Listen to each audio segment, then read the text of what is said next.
Welcome back to GEMS Podcast. I'm your host, Genesis Amaris Kemp, and with me today is Michele Olivier.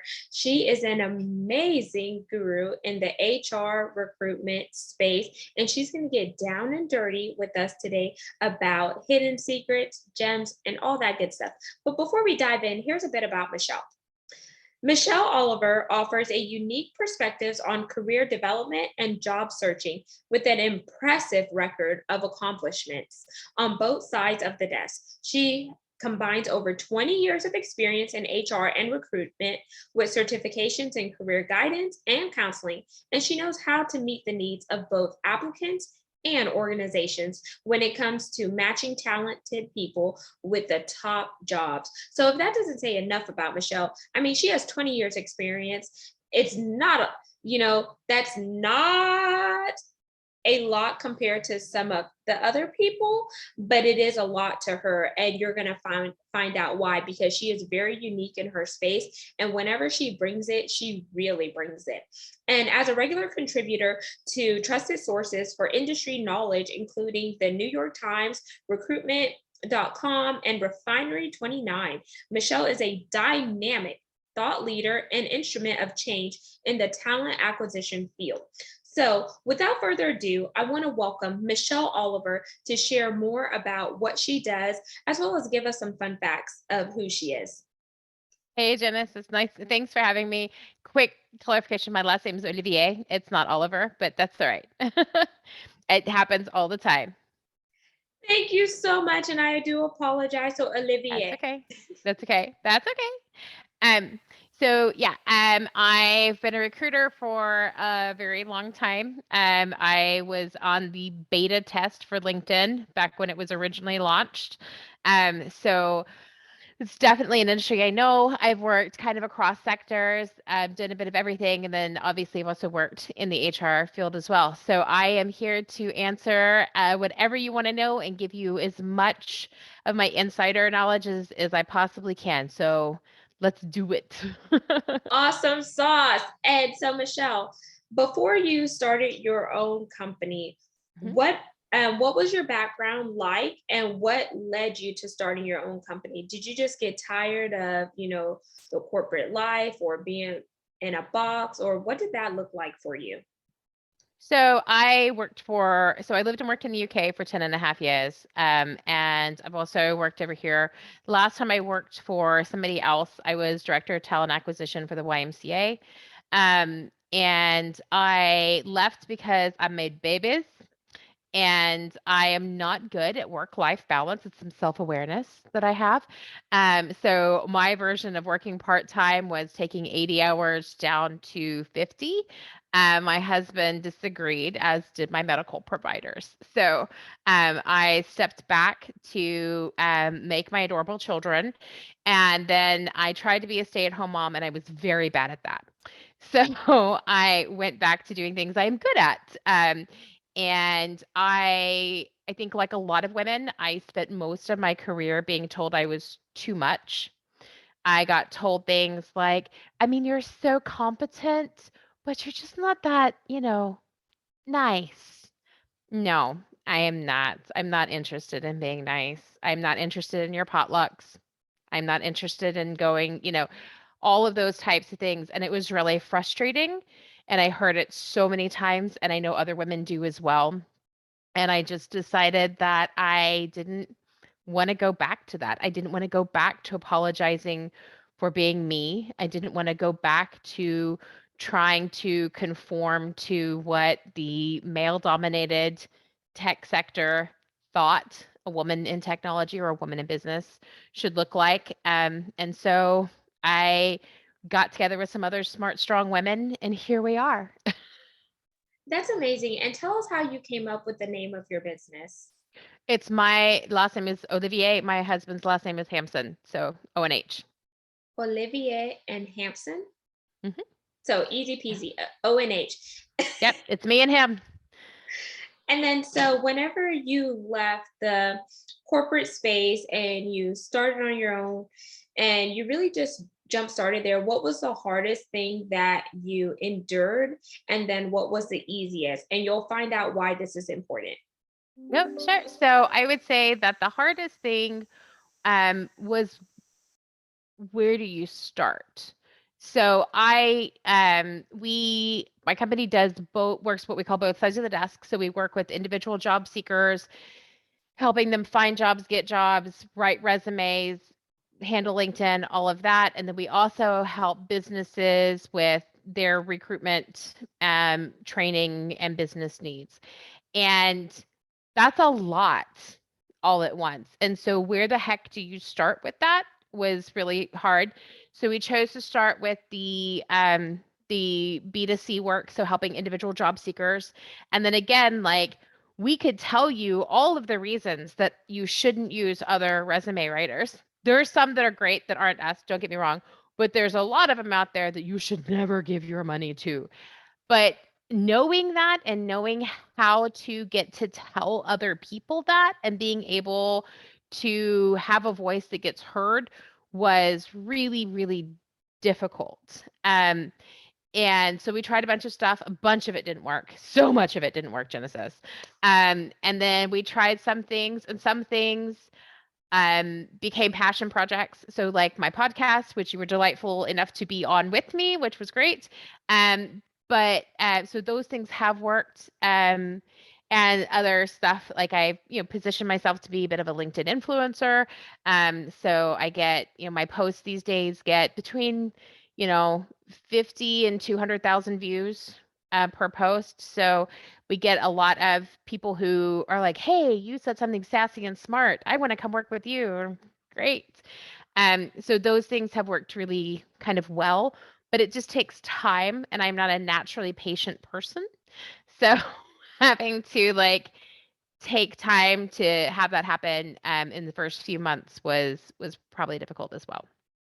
And I like how you talked about the hard things, because in life, we're always going to go through hard situations. And sometimes when you are stepping out of a box that is familiar into something that is unfamiliar, it stretches you. But then while it's stretching you, it teaches you more about your personal capabilities, what you're willing to accept, what you're not willing to accept. And you're also growing personally as well as professionally. And I like how you talked about the start ugly, because not everything that you try in the beginning is going to work, but it doesn't mean that you can't circle back to it and perfect it. And I like that O&H is full service, because you're helping those that are interested in getting back into the work field, and you're also helping corporations that are interested in seeking the right talent. But one thing that I hate is is the ATS system, because it looks for certain keywords, which is, and ATS is the automatic tracking system for you listeners and viewers. And me, having applied for various jobs where I knew that I met the qualifications, but not even to get a call back or not even to get my resume selected. And I'm like, man, are you hiring me based on the keywords, or do you want to bring me in to get to know who I am, what I have to offer, and how I could be an asset to your corporations? And I feel like a lot of times people get hung up with the ATS system. Can you talk about that, or do you agree or Sure. disagree? I disagree with some of it, and I agree with some of it. So first of all, it's not the automatic tracking system; it's the applicant tracking system. And all an ATS is just that is an overarching term that refers to the databases that hold them. There is of all of the ATSs on the market, and there's like 250 of them. The only one that I know of, or that any of my colleagues, and I know kind of a lot of recruiters, have heard of, that actually screens out people in the process that you're talking about, and that the crappy would-be influencers or gurus will tell you they do. There's one. Other than that, it is actually a real live human being like me who is actually rejecting you. Now, what is true about keywords is that when I go to look for somebody, so when I am searching on LinkedIn or Indeed or any of the places where you upload your resume and then recruiters come to find you, when I go to look for you in those places, I'm using a basic Boolean search, which does look for keywords. So keywords are important by all means, but keywords are not why you're getting rejected for roles that you're applying directly for. The reason you're getting rejected for those roles in general, for most people, is that recruiters are exceedingly lazy. And we want in the first 10 seconds of looking at your resume, we expect it to tell us who you are, what you want, and why we care. And if it doesn't, we just say no and move on. And so that's it. So you have 10 seconds to wind up in my maybe pile. And if you're not, you're out. Do I want to talk to people and give them a fair shake? Absolutely. But every single person who applies for a job with me is hoping that I'm going to do that for them. Every single person. So if I have a job that is posted and I have 50 applications and I have 20 minutes to go through those 50 applications, every single one of those people is hoping that instead of just looking at their resume and making a quick decision, that I'm going to pick up the phone and call them. And that's not reality based. Instead, I go through and everybody that immediately in that 10 seconds winds up in the no pile just gets a no. Now they do actually get a no email from me because I'm not a jerk recruiter who ghosts people, but they get a no. And then I spend more time with the other people. And those people are the ones that I do talk to. And I'm like, hey, there's a shade of gray here. I don't understand. Talk to me about this. What I will tell you about that, Genesis, is that I have literally had candidates shout at me. I have been screamed at 4 times in the last month by candidates who said to me, why are you even calling me if that's a problem? Because I had questioned, friend, because I was trying to give you the benefit of the doubt. I thought maybe I was reading something wrong. So rather than me making assumptions, I was trying to help a friend out. But okay. Now, I am just hard-headed enough that I don't care, right? I've been doing this so long. You can yell at me. That's you having your day. That's not on me. But think about other recruiters, especially when they're newer to the industry. They're not as, hard-nosed and grizzled as I am, right? Like how many times would you have to get shouted at for doing something before you would just say, screw it, I ain't doing that again? And so that's part of what happens is that if we get negative feedback, we get people treating us badly for having the temerity to contact them to have the very conversation that you're asking for. Now, personally, I think that resumes are awful and racist and should be stopped. Personally, I think that the whole system is fundamentally flawed and a fantastic tool of reinforcing white supremacy and the patriarchy.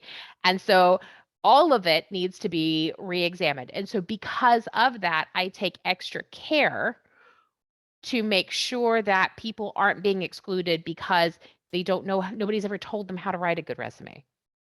There's so much privilege that goes into having a great resume, right? Like people will say to me, oh, well, all of my friends and family that call me, they're like, hey, Michele, I need some help. I'm like, do you see your privilege? What are the odds that somebody in your family happens to be a recruiter with that much of experience? There are so many families, so many backgrounds where people don't come from recruitment or HR or those types of environments where they're able to help you and give a leg up. And with love and respect to people at the career services at colleges and universities, over 90% of them have never been in recruitment.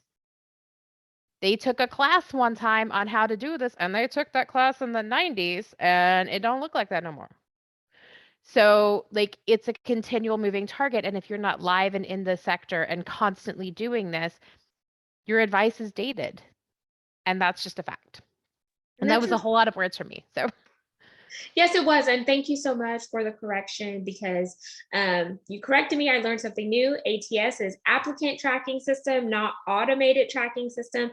I also learned about the Boolean search that you mentioned. Boolean. Yep. Mm-hmm. Oh, what is it? Boolean? Boolean. Boolean. Boolean. Mm-hmm. Boolean search, where that's where recruiters are looking for the keywords to see if your information pops up easily and readily. And then Michele also mentioned that some recruiters are very lazy. So they just toss stuff to the side. But I like that your approach that you call people. And I apologize for those people who have yelled at you in the You didn't last yell at month. me. You're fine. But So so I just think that I think that we are very easy to demonize. And to be completely fair, mostly because we deserve it most of the time. Like, do not get me wrong. Recruiter, I often look around my fellow recruiters and think, what in the hell were you thinking? Ghosting? Because why? There's no excuse to ghost. That's just bad manners. Your mama should not have raised you that way, right? Like, people deserve to be treated fairly. They deserve to be treated with respect, with common courtesy, and honestly. Recruiters are bad at doing all of those things. So there is plenty to be mad at us about. Do not get me wrong. But I do think that as a job seeker, it's important that you understand some of the things that we do that are very frustrating to you, but actually have a legitimate reason behind why that winds up happening.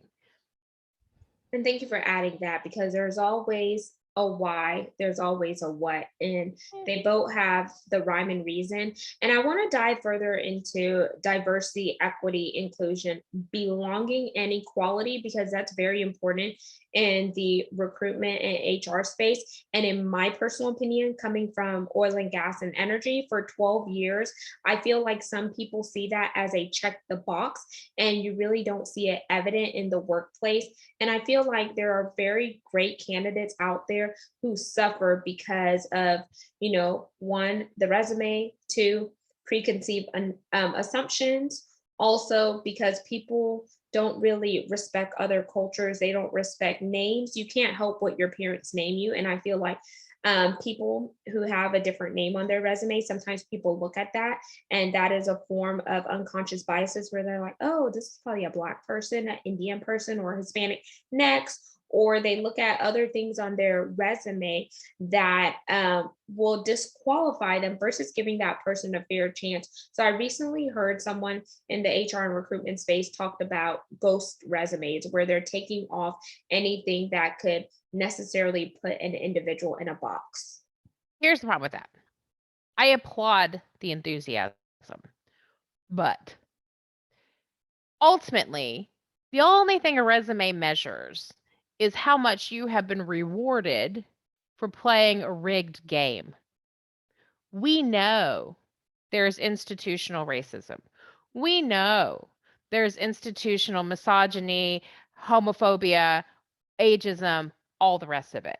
So I can take your name off, but if you never got a chance to go work in a senior level role at Exxon because you were too Black for their taste, it don't matter if your name is there if I'm only going to look at people who have worked in a senior level role at Exxon. I'm holding the same standard. I'm just telling myself that I'm doing something because I didn't look at your name. I am still measuring your ability today based on how much you have or have not been rewarded by a system that is rigged against you. And that is where I call BS. The answer on all of it has to be no. My argument is that previous experience within industry, organization, etc., is actually a really bad indicator of whether or not somebody where their skill set is today. We have all worked with people who you thought, how in the hell did that person get a job here? Right? Every company has that person that you're all just like, what? How do they get a paycheck every month? I'm surprised they could tie their shoes. But they still have that company on their resume, just like you. And just like you, it's going to, when they go to apply to somewhere else, it's going to say, I worked at, I don't, whatever, Google. Google hires idiots just like everybody else sometimes, right? Everybody misfires. And so just because you worked at Google for 5 years doesn't mean that you're any good. Maybe you were the crappy guy at Google for 5 years. So instead of being hung up on how well a bad system has rewarded people, we need to instead shift to finding ways that we can measure how good people actually are and the skills that we're looking for. There are some really exciting changes and shifts being done with this. There's some great companies that I have that I'm excited about that are trying to move everybody away from any kind of resume and into a purely skills review system. I totally applaud that. Here's the only problem with that. I have sold clients on that and I've been like, resumes are racist. Don't be that guy. Try this other thing. Candidates won't do it. I don't want to have to do anything more than send you my resume. Why would I do that? Because resumes are racist and I'm trying to not be that person. What? So we have to get buy-in on both sides of the table before we can move the needle. So let's talk about the shifts and the things that are coming up. And let's compare that to the old way of doing things versus the new way of doing things, because you have to bridge the gap, in my opinion, Michele, and you have to talk about the trends, because we're not trying to repeat history. We're trying to progress, and progression over perfection. And we want to ensure that the right people are getting matched up with the right companies. And if not, then they're taking their skill sets and building their own empire and legacy. Yeah.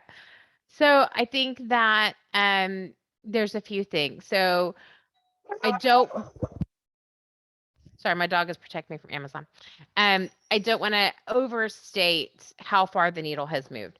What has moved substantially is that since about 2019, I never see resumes. The only time I see a resume is if somebody has directly applied for a position that I'm recruiting to. So if you go to the company website and you apply there, it will make you upload your resume. And then, yes, I will see your resume. But other than that, what I see are people's LinkedIn profiles. LinkedIn for professional level work is these days, that is where you get found. That is what my hiring managers are not particularly interested in your resume. Most of them click straight onto your LinkedIn. If it's in tech, they click on your GitHub. They want to see, because the idea is that LinkedIn gives a better picture of the overall person than a resume. And because it has rails, right? So it has a structure and a format. And so you can't like go rogue and do some weird shit on your resume. And you'd be surprised if people do that kind of a lot, Genesis. And so like it gives you, like, you're going to get some basic detail. So LinkedIn, it has, I would say, overtaken resumes in terms of the priority within the recruiting world. But resumes in LinkedIn, still 90% of the time, that's how you're going to apply for a job. Now, the things that I'm excited about, those other secret like 10%, that's where my heart is. And those things, there are organizations that are working to do that. So I know like the TSA and Walmart is partnering with one of the companies that I really like. And literally, if you want to apply, you go to their website, you click a button, you type in your name. It doesn't have to be your name. You type in a username. So it can be curly haired girl in Houston 101, right? And like, or ice cream lover, right? And then you go to their portal and they've set up a series of skills tests that test not only like hard functional skills, like how well do you know Excel, but also how are you at prioritization and negotiation? How are you at time management? Those types of things. And those skills tests, they then just send me as a recruiter a report that says, curly head girl in Houston 101 scored 98%. Don't you want to talk to her? Yes, I do. Thank you very much. And then I can follow up with you. And then that's how you initiate the process for those organizations, rather than looking at something like a static document like a resume. And then what that does is it lets you have the skills. It measures the skills and the knowledge rather than how well you played a bad game. Wow, I like that because it sounds so refreshing. And what better way to get in the spotlight of somebody who is going to value your skills and the competencies that you bring to the table. And Michele, I want you to give us some quick tips for something to be on the lookout for with the things that are constantly changing and moving in the HR and recruitment space? And how can these listeners and viewers stand out? So I would say the first thing to do is stop listening to most of the people who call themselves a guru on either Google or LinkedIn. Like, I mean, there's lies, damn lies in Google search. So there's all of this stuff that tells you things like never, never tell them what you're looking for financially. Why? What? Why do you want to waste my time and your time? Don't do that. So in your first conversation with the recruiter, the first time you speak to somebody, you should start that conversation being direct, being open and honest. I have a background doing this. I am looking for a role that uses these skills and I want this price point. Great. If every candidate I spoke to started our conversation, "Hey, Michele, nice to talk to you." Boom, boom, boom. Oh my God, my life would be so much better. Because those are the three things, first and foremost, I need to know. Because if I can only pay 150K and you want 500K, there is no point. And all these stupid gurus are like, no, no, tell them like, I can't right now assess how much I would expect to perform this role because I don't know enough about the duties. Oh, BS. You know that you're looking for X amount of money and that you're not going to take something for 200K minus X. Like, that's just not a thing. I'm not trying to negotiate with you. I'm not trying to make you a final offer. I just want to make sure we're in the right ballpark so we're not wasting each other's time. So having that open and honest conversation about that, about the kinds of duties and skills and that sort of thing that you're looking for, important. This whole mythology about, well, if they really love you, maybe they'll make up a different role for you. My friend, everybody's got a cousin's, uncle's, brother's friend who had that happen to them one time and now they think that's real. It's not real. 23 years in recruitment. I can count on one hand the number of times that has happened. Has it happened? Of course, but not so often that you should think about that. What does happen is that I, as a recruiter, can be like, oh, well, hey, I am actually recruiting for these other 3 roles. How about one of those? But I can only do that if you're honest with me about what you're looking for. And the more of my time and my client's time you waste because you didn't want to be forthright about those things, the less likely I am to want to help you out because now I'm pissed off and annoyed. Honesty and transparency are great. The other thing that can really make you stand out, ask honest questions. If you want to know something, ask it. People get weird and panicky feeling like asking questions of recruiters or hiring managers is going to make them seem needy or make them seem too this or too that. Stop. You know what makes you seem? Interested, my friend. Interested. When you are excited about something, that's when you ask questions. We've all seen it 1,000 times, right? You say to a kid, "Hey man, you want to get a pizza?" They have questions. Yes, I do, but what's on the pizza? Are we going to the pizza? Is it going to be here? Are we going to have pizza in the movie? Right? Like, that's how kids do. Adults don't ever change. We're the same. If I come to you with a role that you're excited about, you have questions. If you're like, yeah, sure, that does not feel to me like you're very enthusiastic. Employers, recruiters are looking for people who are enthusiastic about what they are offering. And then I would say the other thing is if I tell you that you're not a good fit for some reason, don't take that personally. It's not because I think you're a bad person. I may actually think you're a great person and you're too great of a person for my jerk of a client. I don't know. You don't know. Right. But it feels so personal and it feels like such a personal judgment and rejection. And it's just not. It's just not. People say to me all the time, I hate that recruiters don't give me feedback. Why don't I get feedback? What feedback do you want me to give you? Exactly. That you were great, but the person next to you had more years of experience and we decided that that was the value? What would you do with that information if you had it? You can't go out and magic up 5 more years of experience. You didn't do anything wrong. That's not on you. It just so happened that the person sat next to you had something else that, after thinking about it, we decided that that was the thing that we valued more. That is more than 80% of the time, that type of thing is what is happening. If you're getting rejected, that sort of thing, I know, again, I know, believe me, I get it. It feels so damn personal. But most of the time, the truth is it's not. That there wasn't something magical you could have said or done to have been better, to be good enough that I would have hired you, or that the hiring manager would have done. It had nothing to do with you. It had everything to do with the person they talked to later. So I always say to people, if you get rejected, just assume that the boss's nephew needed a job and they gave it to him. Because you might as well. It's as likely as anything else.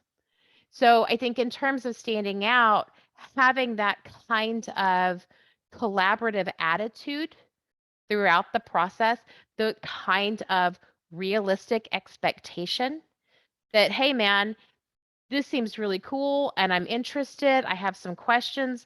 Let's do this. But I'm not going to be offended and I'm not going to make it weird if I'm not the droid you're looking for. Candidates that behave that way are the candidates that stand out to me that I want to, I want to have their back and advocate for them through the process. And if this process doesn't work out, those are the ones that I'm going to remember and advocate for in a different process on a different day. Wow, those are some amazing gems that you just dropped there, Michele. And now I want you to tell the listeners and viewers how they could connect with you on social media, LinkedIn, and your company website. Well, I feel like you did a great job of that, Genesis. Those are the places to connect with me. So I would say I am always on LinkedIn. I'm sure you'll put in the show notes my LinkedIn. Please feel free to send me a request. I accept all requests and then, unaccept spam. So feel free to send them over. And then our company website is just onhconsulting.com, and all of our services and everything are there. We do free resume reviews. So if you just need somebody to look at your resume and tell you if that's your problem, we'll do that for free. And we'll take, 15 minutes of our time to tell you how to fix it. And if that's good enough for you, cool, no charge. We try to be as helpful as possible. If you want me to fix your stuff for you, now I got to charge you. But, talk is cheap, so you can have all of that you want. And there you have it, listeners and viewers of GEMS podcast with Genesis Amaris Kemp. You just heard Michele Olivier with ONH Consulting, and we talked about all things HR, recruitment, how to stand out. Remember, closed mouths don't get fed. You are your biggest advocate, and do something to stand out, because if you're not doing it, the next person is. And don't get upset when you don't get the job that you are eyeing for. It all starts with, how do you present yourself? Are you consistent? Are you doing something that makes yourself stand out and level up in front of your competitors, and etc.? And don't allow rejection to sour your mood and attitude. Just take no as next opportunity or new opening, and know that those closed doors can very well be a redirection of your purpose and your passion to secure something better in the future for you. Not all closed doors are a bad thing, but they actually set you apart, and they actually put you in a place where you will be more susceptible to achieving something that you ultimately wanted. Because in life, we don't always get what we want, but we get what we need in the season that we're in. So let that marinate. And until we chat next time, peace, love, and lots of blessings. Have yourself an amazing day. And don't forget to like, comment, share, and subscribe to the podcast and our YouTube channel, Gems with Genesis Amaris Kemp. Be blessed.